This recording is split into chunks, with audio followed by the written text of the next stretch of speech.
The wagon axle cracked at sundown, and Silas Redmond knew he had two problems he could not solve at once.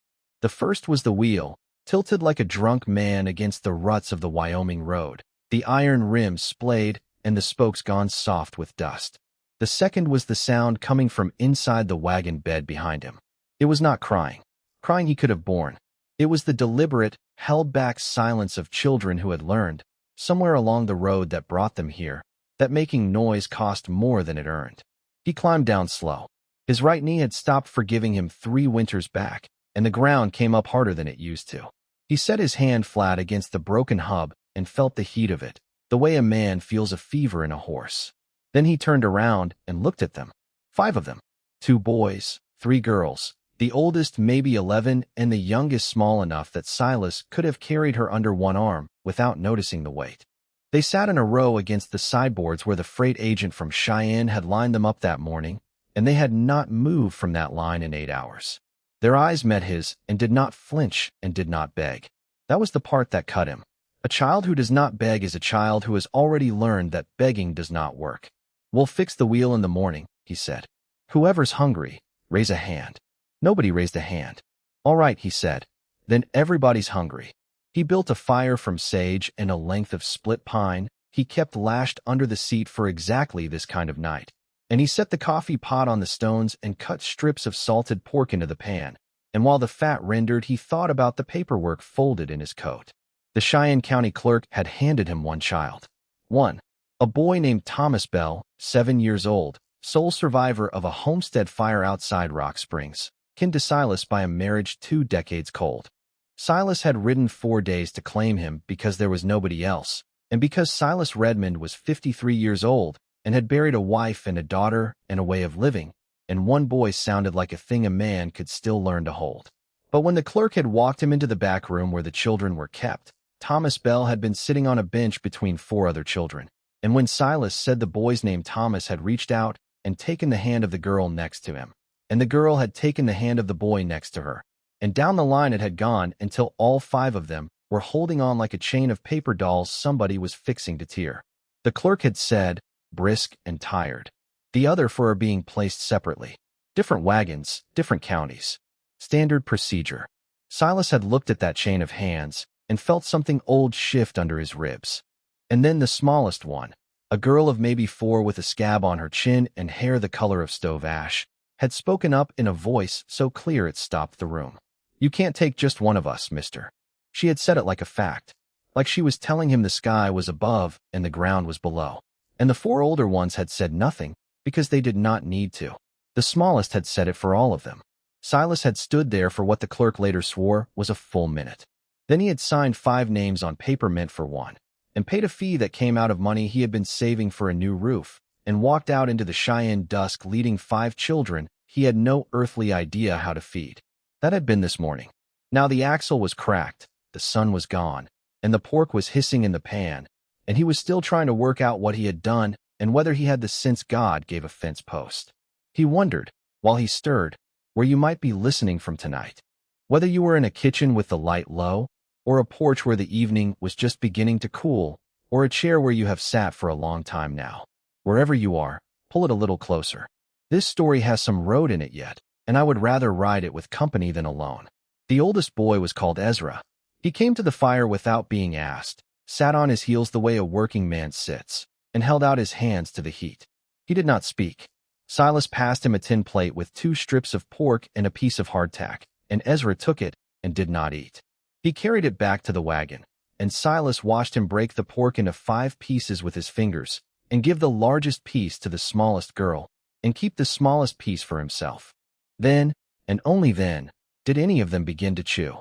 Silas turned back to the fire so they would not see his face.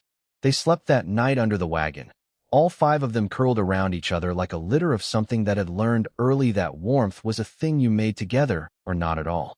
Silas slept sitting up against a wheel, rifle across his knees, listening to the wind come down out of the big horns and finding no answer in it. In the morning he mended the axle with a length of green ash and a strip of rawhide and the patience of a man who had mended worse things with less. The smallest girl watched him work. Her name, he had learned by then, was Winnie. She sat 3 feet from his elbow and did not speak, and when he handed her the rawhide to hold, she held it exactly the way he had shown her, and did not let go until he asked. "You're a fair hand, Miss Winnie," he said. She considered this. Then she said, "My mama said I was a burden." Silas kept his eyes on the axle. He worked the rawhide through, drew it tight, tied it off. Then he said, without looking at her, "Your mama was wrong about that. People get wrong about things sometimes. Doesn't make it true." Winnie did not answer, but she stayed where she was, and when he needed the rawhide again, it was there in her small hand, ready. They made the ranch by nightfall of the third day. Silas's place lay in a fold of the Powder River country, a long, low house of squared logs with a sod roof gone green in patches, a barn that leaned east because the wind had leaned it, and 160 acres of grass that had fed his cattle and his wife and his daughter, and now would have to stretch to feed 5 more mouths that had not been in his arithmetic a week ago. The trouble started on the 4th morning, and its name was Halloran. August Halloran owned the section that bordered Silas's north fence, and the section beyond that, and the water rights to the creek that ran through all 3. He was 58, silver at the temples, soft-spoken in a way that men who have never been contradicted are soft-spoken, and he had wanted Silas's 160 acres for 11 years. He had made 3 offers. Silas had refused 3 times. The last refusal had been in the same month Silas's daughter Clara had died of the fever, and Halloran had waited a decent interval, exactly 6 weeks, before making the 4th offer, which Silas had also refused, more quietly than the others. Halloran rode into the yard on the 4th morning with 2 men behind him and a folded paper in his gloved hand.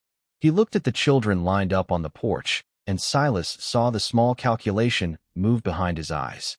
"Silas," Halloran said, "I heard in town you'd come home with a wagon load." "Heard right. 5, they're saying." 5. Halloran shook his head, the way a man shakes his head at another man's foolishness. "You can't feed 5 children on this ground, Silas. You couldn't feed one and have anything left over. Now, I've come to make you an honest offer, better than the last one. Enough to see those children into a proper institution in Omaha, where they'll be fed and schooled and looked after by people whose business it is." He held out the paper. Silas did not take it. He looked past Halloran's shoulder at the 2 men on horseback, at the way their hands rested near their belts without touching them, and he understood that the offer was the polite version and that the impolite version was already saddled and waiting. "They're not going to Omaha," Silas said. "Silas, they're not going anywhere." Halloran lowered the paper. His voice stayed soft. "The county gave you those children on the understanding you could provide. If you can't provide, the county will take them back. And I have friends at the county, Silas. Good friends. It would grieve me to be the one who had to tell them." Ezra was standing on the porch behind Silas.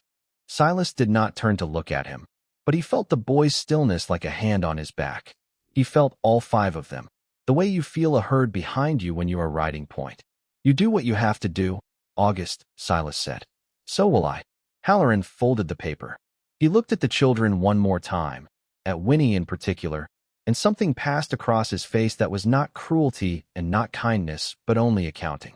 Then he turned his horse and rode out, and the 2 men rode out behind him, and the dust of them hung in the yard a long time after they were gone. That night Silas sat at his kitchen table with the lamp turned low and a ledger open in front of him, and he did the arithmetic the way his father had taught him, honest and slow. Cattle he could sell. Grass he could stretch. The roof would have to wait another winter, maybe 2. The saved money was gone into the 5 signatures.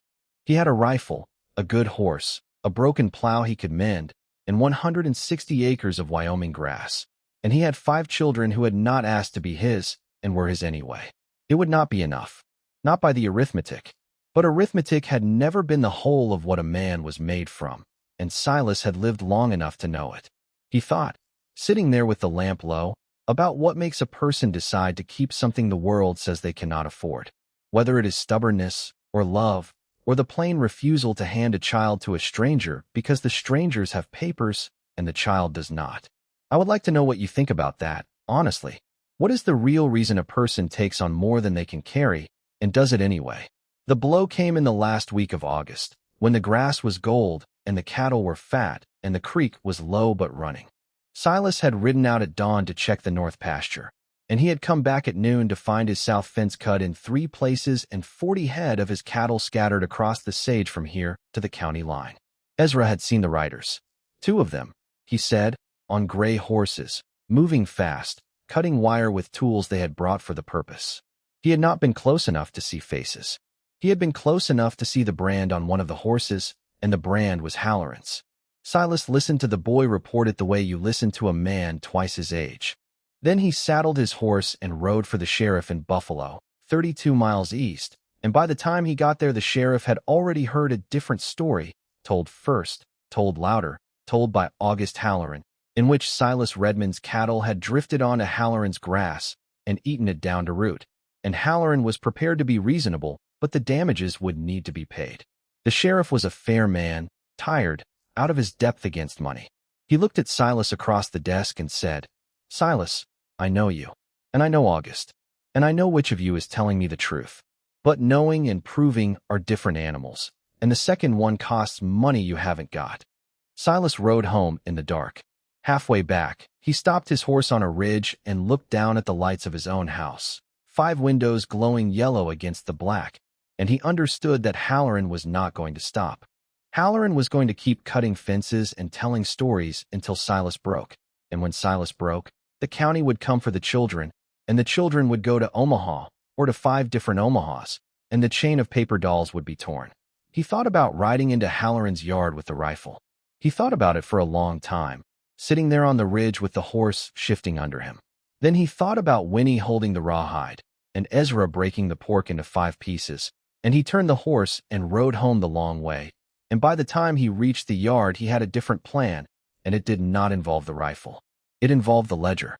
For the next 6 weeks, Silas Redmond did 3 things, and only 3. He mended his south fence, alone, with the 2 older boys learning the wire beside him. He kept his cattle inside it. And every night, by the lamp at the kitchen table, he wrote down every cut wire, every missing head, every rider seen, every date, every witness, in a hand so careful it could have been read from across the room. He wrote down what the sheriff had said. He wrote down what Halloran had said in the yard, word for word, while it was still fresh. He asked Ezra to describe the gray horse and its brand, and he wrote that down too, and he had Ezra make his mark beside it. He rode into Buffalo and got the county surveyor, who owed him a favor from 20 years back, to walk the property line and sign a paper attesting to where the fence had stood before it was cut. He mailed a copy of the paper to a lawyer in Cheyenne whose name his wife had once written in the back of the family Bible for reasons Silas had never understood until now. He did not tell anyone in Buffalo what he was doing. He did not tell Halloran. He simply mended fence and kept cattle and wrote in the book. The children learned the ranch the way children learn a language, all at once and by ear. Ezra took the fence work. The second boy, Micah, 10 years old and quiet as smoke, took the horses, and had a way with them that Silas had only ever seen in his own father. The oldest girl, Ruth, took the kitchen, and by October she was baking bread that made grown men close their eyes on the first bite. The middle girl, called Pearl, took the garden and the eggs and the sewing, and there was not a torn sleeve in the house by the end of September. And Winnie, small Winnie with the scab now healed to a pale line, took Silas. She followed him, not underfoot, never underfoot, just present, at his elbow, watching, learning, handing him the tool before he asked for it. She spoke rarely, and when she spoke, it was worth listening to. One evening in October, Silas came in from the barn to find Ruth at the table with tears running silently down her face while she kneaded bread. He did not ask. He sat down across from her and picked up the corner of the dough and worked it, badly, beside her. After a while she said, without looking up, "I keep thinking they'll come. The riders. In the night." "They might," Silas said. "But this is your home now. A home is a thing you keep by staying in it." Ruth nodded. She kneaded. Then she said, "Mr. Redmond, why did you sign for all of us? You only came for Thomas." Silas thought about it. He worked the dough. He thought about his daughter Clara, who had been 8 when the fever took her, and about how she had held his finger in her small hand the last night, and about how a man carries a thing like that until something comes along worth setting it down for. "Because your sister said I couldn't take just one of you," he said. And she was right. Ruth looked at him then. Her eyes were her mother's eyes. He suspected, though he had never met her mother. She said, quiet. You could have said no. I could have. But a man's word starts before he speaks it. It starts with what he already knows is true. She put her hand over his, flowery and small and warm, and left it there for the space of 3 breaths, and then went back to her bread. Neither of them said anything else. There was nothing to add. If you have ever sat at a table like that, on either side of it, I think you know what just passed between them. If this story has settled into you the way it has settled into me, take a moment now and let the video know. A like, a subscribe if you are not yet with us. Not for me, for the next one, and the one after, and for the quiet part of you that came looking for a story like this tonight. The reckoning came in the 2nd week of November, in a courtroom in Buffalo, on a day so clear and cold the windows had frost roses on them at noon. Silas's lawyer from Cheyenne was a small man named Abernathy with spectacles too big for his face and a voice like a dry creek. He laid the ledger on the table, and the surveyor's paper, and Ezra's mark, and a signed statement from a freight driver who had seen 2 gray horses with Halloran's brand cutting east from Silas's south fence on the afternoon in question, and a receipt from Halloran's own tack shop for wire cutters purchased 3 days before the first cut. He laid them out one at a time, slow, the way a man lays cards he has been holding a long time. Halloran sat across the room in a good suit. He did not look at Silas. He looked at the papers, and Silas watched the accounting move behind his eyes a second time, and this time the numbers did not come out the way Halloran wanted. The judge was not a friend of either man. He read the papers. He asked 3 questions. He ruled from the bench. Damages against Halloran. Restoration of the 40 head or their market value. A finding of fact, entered in the county record, that the fence had been cut and the cattle scattered by parties acting under Halloran's direction. No jail. No ruin. Only the truth, entered in a book that would outlast both of them, and a sum of money that would sting Halloran without breaking him, and the plain public fact of what he had done. Halloran stood when it was over. He looked at Silas for the first time. He did not speak. He walked out into the cold, and he rode home, and in the spring he sold the section that bordered Silas's north fence to a young couple from Nebraska and moved to Denver, where he lived quietly for another 11 years and never spoke of Wyoming again. His power in the county did not end in a single day. It ended the way frost ends, 1 degree at a time, until one morning people woke, and it was gone, and nobody could say exactly when. Silas rode home from the courthouse with Abernathy's bill folded in his coat and the ledger under his arm. Winnie was waiting on the porch. She had been waiting, Ruth told him later, since dawn. She did not ask what had happened. She took his hand and led him inside, where the table was set for 7 and the bread was still warm, and she pointed at his chair, and he sat. 3 years later, on a June evening, Silas Redmond stood on the porch of his long, low house and watched Ezra ride in from the north pasture with the sun behind him. Ezra was 14 now, and sat a horse the way his father might have if his father had lived. Micah was in the barn, singing low to a colt that had been born crooked and was walking straight now because of him. Ruth was married to the young man from the Nebraska couple's place, and lived 2 miles east, and came home on Sundays with a baby of her own. Pearl was in Cheyenne, learning to be a schoolteacher, and wrote every week in a hand as careful as Silas's ledger. Thomas Bell, who had been the one name on the paper, was 11 and reading Latin out of a book Abernathy had sent him, and pretending not to like it. Winnie was 7. She stood beside Silas on the porch, tall for her age, and she was holding a small carved wooden horse he had made her that afternoon out of a piece of ash from the same tree that had mended the axle 4 years back. She turned the horse over in her hands, and she said, without looking up, "Papa." She had never called him that before. None of them had. Silas did not answer right away. He watched Ezra cross the yard. He watched the sun catch the roof he had finally mended last summer. He felt the porch board under his boot and the wind coming down out of the big horns, and he thought about a wagon with a broken axle and a chain of hands in a back room in Cheyenne, and he thought about how a man spends his whole life learning what he is for and sometimes does not find out until he is 53 years old and standing in a freight office with a pen in his hand. He put his hand on Winnie's head. He said, "Yes, sweetheart." She leaned against his leg. She said, "You couldn't take just one of us." "No," he said. "Turned out I couldn't." The sun went down behind the big horns, and the light on the sod roof turned the color of a coal fire banking for the night. And Ezra put his horse in the barn, and Ruth's small boy laughed somewhere out beyond the yard, and Silas Redmond stood on his own porch with a child's hand in his, and understood, plainly, and without ceremony, that the thing a man is given to carry is sometimes the thing that finally carries him. If this one found a soft place in you tonight, stay close. Next time we ride into a story about a young widow, a stranger with a wound she did not put there, and a single lantern burning in a window that was supposed to have gone dark years ago. I'll see you then. Rest easy tonight.